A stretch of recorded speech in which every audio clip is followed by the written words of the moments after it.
आपके अपने YouTube channel MP Mishra classroom में आप सभी मित्रों का हम एक बार फिर से हार्दिक स्वागत, वंदन, अभिनंदन करते हैं।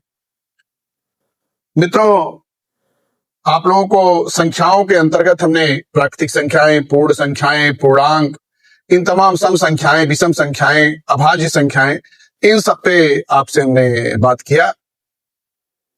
आज हम आपसे जो बात करेंगे वो, जैसे लास्ट में हमने आपसे बात किया था प्राइम नंबर्स, भाज्य संख्याएं, ठीक। हम बात करेंगे आपसे को प्राइम नंबर्स कि को प्राइम नंबर्स क्या है। याद रखिएगा, जब दो ऐसी संख्याएं हों, दो संख्याएं कि जिनका जो एक दूसरे से विभाजित ना हो, जो यानी उनका अगर हम महत्तम समापवर्तक निकालें तो वह एक आवे। जैसे हम कह दे रहे हैं कि एक 5 है, एक 6 है, न 6 5 से विभाजित होगी और न ही 5 6 से विभाजित होगी। तो ऐसी जो संख्याएं होती हैं उनको हम कहते हैं को प्राइम नंबर्स, यानी वे दो संख्याएं जो एक दूसरे से पूर्ण रूप से विभाजित ना हो। इसी को हम इस ढंग से कहते हैं कि अगर 5 और 6 इन दोनों का हम HCF निकालें, महत्तम समापवर्त निकालें, तो वह कितना आवे? एक आवे। इनका जो महत्तम HCF है वो कितना आवे? एक आवे। तो उस स्थिति में हम क्या कहेंगे कि ये संख्याएं को प्राइम नंबर्स हैं या असहभाज्य संख्याएं। ये थोड़ा सा छोटा सा टॉपिक था, इसलिए हमने बता दिया आपको। इसके बाद हम आपसे बात कर रहे थे पूर्णांक पर, तो थोड़ा सा पूर्णांक को हम आपके लिए और बृहद रूप में बता दें। देखिए, लास्ट लेक्चर पर हमने बताया था कि पूर्णांक है क्या? 0 दाहिनी तरफ 1 2 3 4 5 6 7 8 यानी प्राकृतिक संख्याएं, और इन्हीं संख्याओं के आगे ऋण चिन्ह लगा के इसको हम बाएं तरफ लिख देते हैं, ठीक। तो ये जो संख्याएं हैं, संख्याओं का जो एक ग्रुप है, यही पूर्णांक है। इसको हमने ये भी बताया था, जब हम लोग समराइज करते हैं तो इस ढंग से भी लिख देते हैं, +-1 +-2 +-3 +-4, इस ढंग से लिख देते हैं। चाहे ऐसे लिखें और चाहे इसको हम ऐसे लिखें। तो ये क्या है? ये पूर्ण संख्याएं, सॉरी, ये पूर्णांक है। यहां से लेके इसकी आगे वाली संख्याएं, ये तो पूर्ण संख्याएं, ठीक है। और यह पूरा जो है वो क्या है? पूर्णांक है। अब देखिए, इसको हम चार पार्ट में इसको चार पार्ट में, चार भागों में इसको बांट देते हैं। एक है हमारे लिए धन संख्याएं।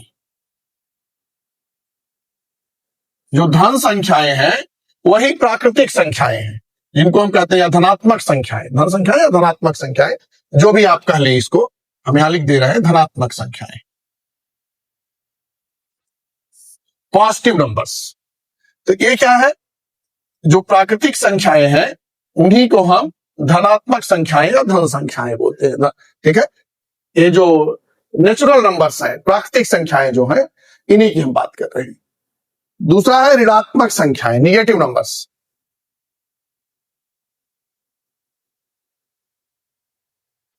ऋणात्मक संख्या, इसमें क्या है? -1 -2 -3 -4 -5, ये सब ऋणात्मक संख्याएं, ठीक। फिर एक चीज आता है अऋणात्मक संख्याएं।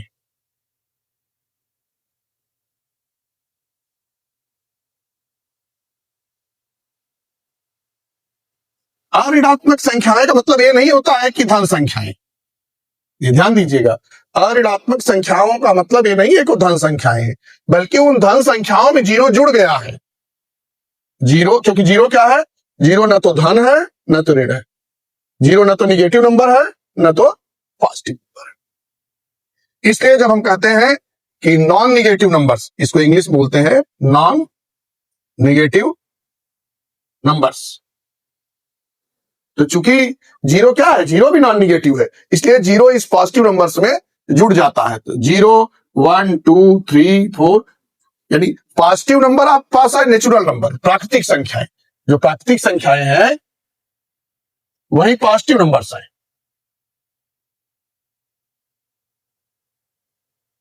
या उसी को हम कह सकते हैं पॉजिटिव इंटीजर्स, धनात्मक पूर्णांक भी इसको बोल सकते हैं। इसको और क्या बोल सकते हैं, संख्याएं बोले या धनात्मक पूर्णांक बोले। ठीक ठीक, इसको भी इसी ढंग से ऋणात्मक संख्याएं बोले या इसको हम बोल सकते हैं संख्याओं के अलावा ऋणात्मक पूर्णांक बोल सकते हैं। ठीक, तो यानी ये आपके लिए क्या है, ये आपके लिए पॉजिटिव इंटीजर्स, प्राकृतिक संख्याएं पॉजिटिव इंटीजर्स हैं, लेकिन जो होल नंबर्स हैं, पूर्ण संख्याएं, वे क्या हैं, वे नॉन निगेटिव नंबर्स हैं या नॉन निगेटिव इंटीजर्स हैं। इंटीजर्स, पूर्णांक को इंग्लिश बोलते हैं इंटीजर्स। ठीक, अब एक और चीज आ गया, नॉन निगेटिव के साथ साथ आएगा non positive, non positive integers, अधनात्मक पूर्णांक, अधनात्मक पूर्णांक। याद रखिए, अधनात्मक पूर्णांक में आपके लिए क्या है, जीरो लग जाएगा निगेटिव नंबर्स के साथ या निगेटिव इंटीजर्स के साथ, जो भी कह लें आप। ठीक, तो ये इस ढंग से जो पूर्णांक है, इंटीजर्स है, वो इन चार पार्ट में बांट दिया गया है। एक क्या है, पॉजिटिव इंटीजर्स, जिसमें सभी प्राकृतिक संख्याएं हैं। दूसरा क्या है, निगेटिव इंटीजर्स, जिसमें इन सभी संख्याओं के आगे ऋण चिन्ह लगा दिया गया है। तीसरा है नॉन निगेटिव इंटीजर्स, ये क्या है, ये होल नंबर्स है, पूर्ण संख्याएं जिन्हें बोलते हैं, पूर्ण संख्याएं। ठीक, फिर है क्या, नॉन पॉजिटिव इंटीजर्स, जिसमें क्या है, निगेटिव नंबर्स में हम जीरो इंक्लूड कर दे रहे हैं, तो यह आपके लिए अधनात्मक या नॉन पॉजिटिव इंटीजर्स बन जा रहा है। जैसा आप लोग जानते हैं कि जब धन संख्याएं लेते हैं तो उसमें दो क्या है, एक से बड़ा है, तीन क्या है, एक और दो दोनों से बड़ा है, चार क्या है, एक दो तीन तीनों से। लेकिन जब हम ऋण संख्याओं में जाते हैं तो जो ऋण दो है वह ऋण एक से छोटा है। देखिए, यह बड़े का चिन्ह है, ठीक, ए इक्वल का चिन्ह है, ए लेस का चिन्ह है। जैसे हम लिख सकते हैं 2 इज लेस देन 3, -2, एक मिनट रुक जाइए, हमको पहले ग्रेटर का बताना चाहिए था। ठीक, तो ग्रेटर का हमको बताना चाहिए था। यहां ये देखिए, जैसे 4 इज ग्रेटर देन 3, ठीक, फिर इक्वल का हो सकता है 4 इक्वल टू 4, फिर लेस का हो सकता है 3 इज लेस देन 8। देखिए, ये ग्रेटर का है, यह इक्वल टू का है, ये लेस का है। ठीक, तो ये तीन सिंबल आपके पास है, इनको आप जानते रहिए। यहां क्या हमने कहा कि ऋण एक जो है वो ऋण दो से बड़ा है, ये बड़ी संख्या है। ऋण एक जो है बड़ी संख्या है, किससे, ऋण दो से। और यहां क्या है, एक जो है छोटी संख्या है, किससे, दो से।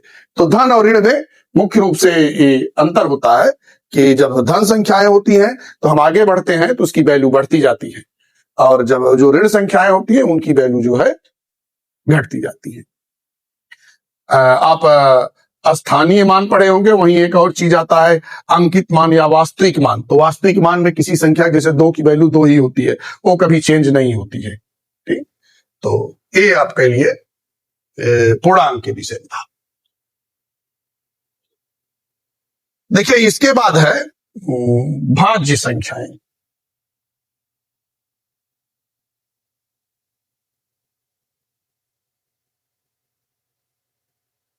हम थोड़ा सा अभी कम से कम इस पे समझ लीजिए, संख्याओं पे 2 लेक्चर 3 लेक्चर और चलेंगे, फिर हम रोमन नंबर्स पे आएंगे, फिर भिन्न पे आएंगे। तो भाज्य संख्याएं, भाज्य संख्याएं जान रहे हैं आप लोग कि हमने बता दिया भाज्य संख्याएं। भाज्य संख्याएं क्या है, प्राइम नंबर्स क्या है, जो खुद से कटे या खुदा से कटे, स्वयं से कटे या एक से कटे, वो भाज्य संख्याएं हैं। अब उन भाज्य संख्याओं को छोड़ दीजिए, तो जो बाकी संख्याएं बची वो क्या है, वो आपके लिए अभाज्य संख्याओं को छोड़ दीजिए तो क्या है, भाज्य संख्याएं। हम भाज्य संख्याओं केवल इसलिए बता रहे हैं क्योंकि कभी कभार भाज्य संख्या न लिख के इसको दे देता है यौगिक संख्या, यौगिक संख्या है, और सब कुछ जानते हुए जो है मामला पलट जाता है। ठीक, अब याद रखिए सबसे छोटी भाज्य संख्या 4 है क्या? ठीक, ये भाज्य संख्याएं कहां से चालू हो रही है? 4, 6, 8, 9, 10 ये है। तो सबसे छोटी भाज्य संख्या कौन सी है? 4 जो है सबसे छोटी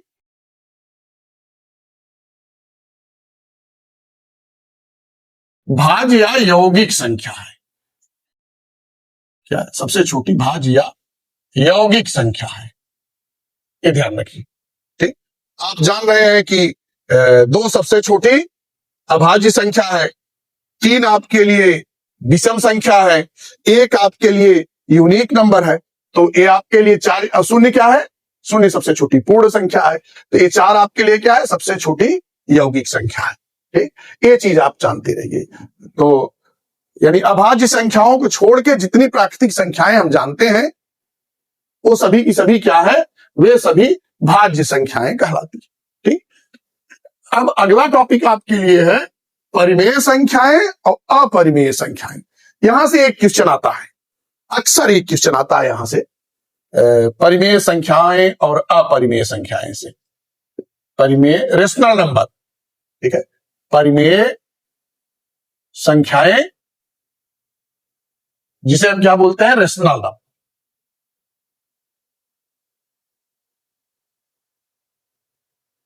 रेशनल नंबर्स वे संख्याएं जिनको P अपान Q के रूप में लिख सके, इसको भिन्न के रूप में लिख सके। यहां 2 शर्त है। पहली शर्त यह है कि P और Q क्या हो? ये पूर्णांक हो। और दूसरी चीज क्या है? Q0 ना। किसी संख्या को यदि P अपान Q के रूप में लिख सकते हैं जहां P और Q पूर्णांक है, Q0 नहीं है, उस स्थिति में वह संख्या परिमेय संख्या या रेशनल नंबर कहलाती है। ये चीज आपके दिमाग में बैठ जाए। ये 2 चीजें, Q नॉट इक्वल टू 0, ये तो सबको याद रहता है परिमेय संख्या में Q नॉट इक्वल टू 0। एक ये चीज भी आपके दिमाग होना चाहिए कि P और Q क्या है? वो दोनों आपके लिए पूर्णांक होनी चाहिए। ए तो जितनी प्राकृतिक संख्याएं हैं सब परिमेय संख्याएं हैं। जितनी भी प्राकृतिक संख्याएं हैं वे सब के सब क्या है? परिमेय संख्याएं हैं। और जितनी आप पढ़ के आते हैं पूर्ण संख्याएं, वे भी सब परिमेय संख्याएं हैं। जितनी संख्याएं सम संख्याएं हैं वे सब भी परिमेय संख्याएं हैं। जो विषम संख्याएं हैं वो भी जो है परिमेय संख्याएं हैं। जो अभाज्य संख्याएं हैं वे भी परिमेय संख्याएं हैं। तो याद रखिए कि परिमेय संख्या कह देने का मतलब हो गया कि जितना अभी तक आप जितनी संख्याओं के विषय में पढ़ाए हैं वे सब के सब क्या है? सब के सब परिमेय संख्याएं। ठीक, अब यहां इसके बाद आता है अपरिमेय संख्याएं।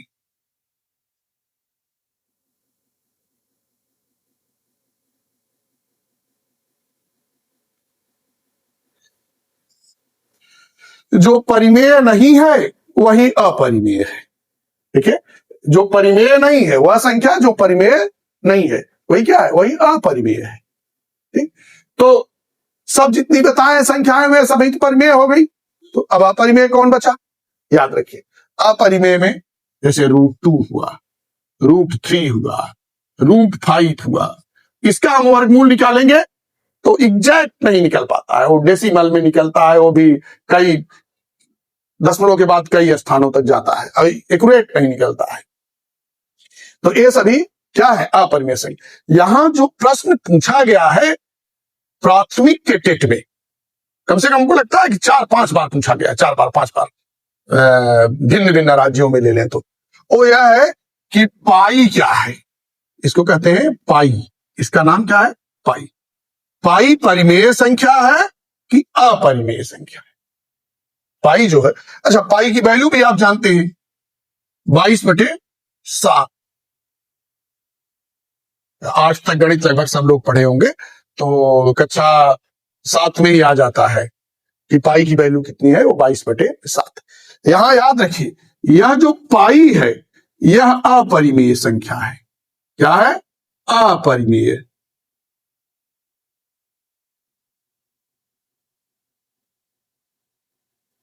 और यह 22/7 क्या है? यह परिमेय संख्या है, इसीलिए पूछा जाता है।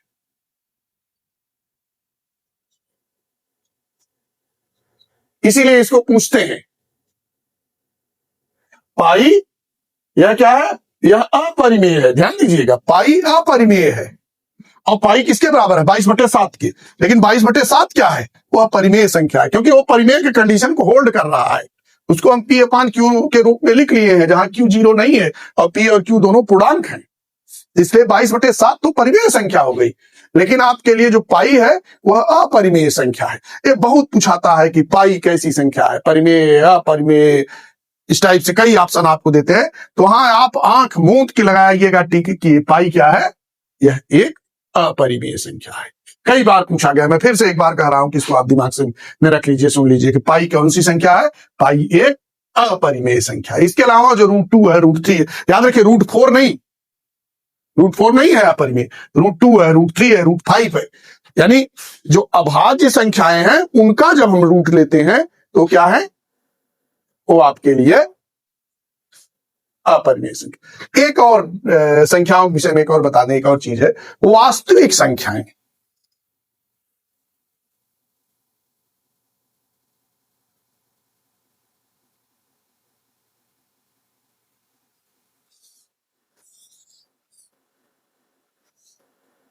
वास्तविक संख्याएं, जितनी परिमेय और अपरिमेय संख्याएं हैं, इनको आप एक जगह लिख दें तो वे सभी संख्याएं वास्तविक संख्याएं।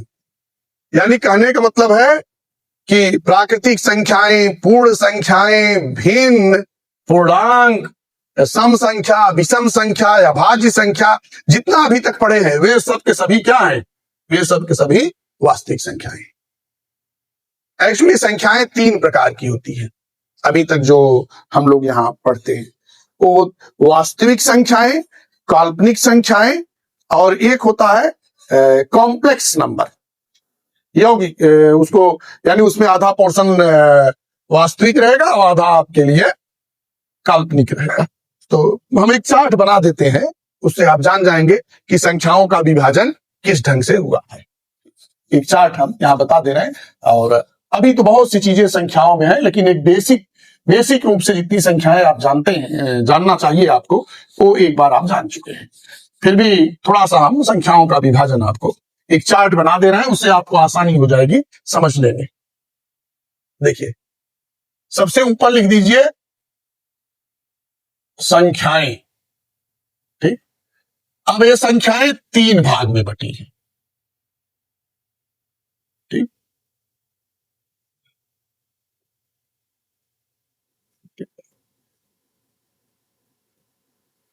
वास्तविक संख्याएं, जिसे हम बोलते हैं रियल नंबर।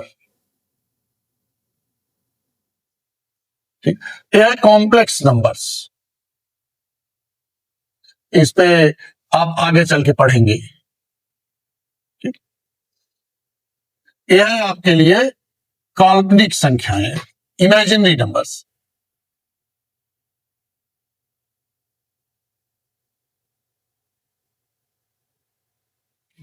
ठीक, इन सब पे हम आपसे बाद में बात करेंगे। ठीक है, काल्पनिक संख्याएं सब।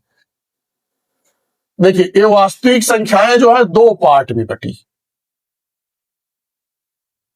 एक को कहते हैं हम अपरिमेय संख्याएं,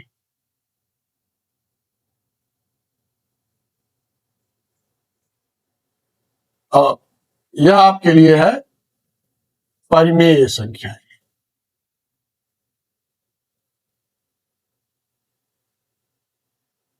ठीक, अब देखिए, यही समझिए जैसे संख्याओं के पास 3 संतानें हुई, रियल, कॉम्प्लेक्स और इमेजिनरी।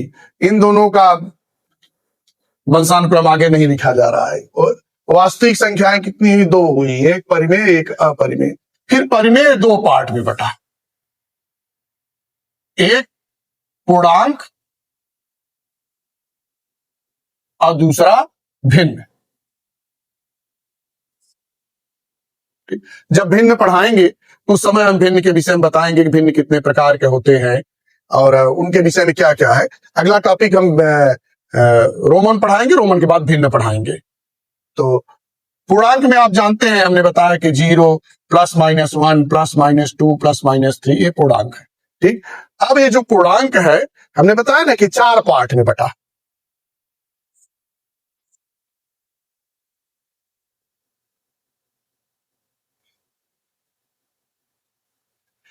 पूर्णांक क्या है? 4 पार्ट में बटा।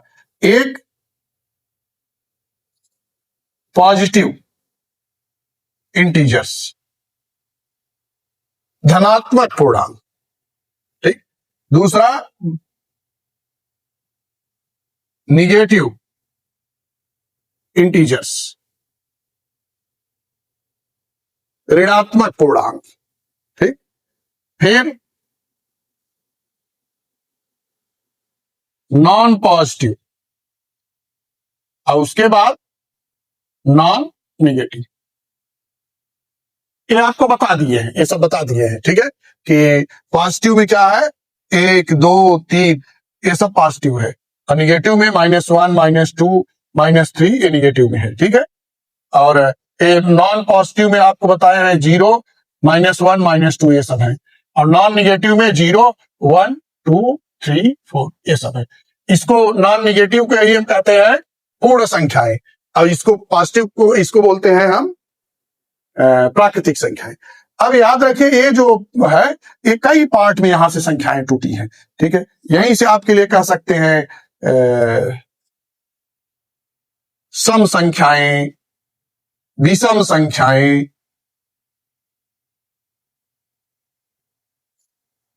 अभाज्य संख्याएं,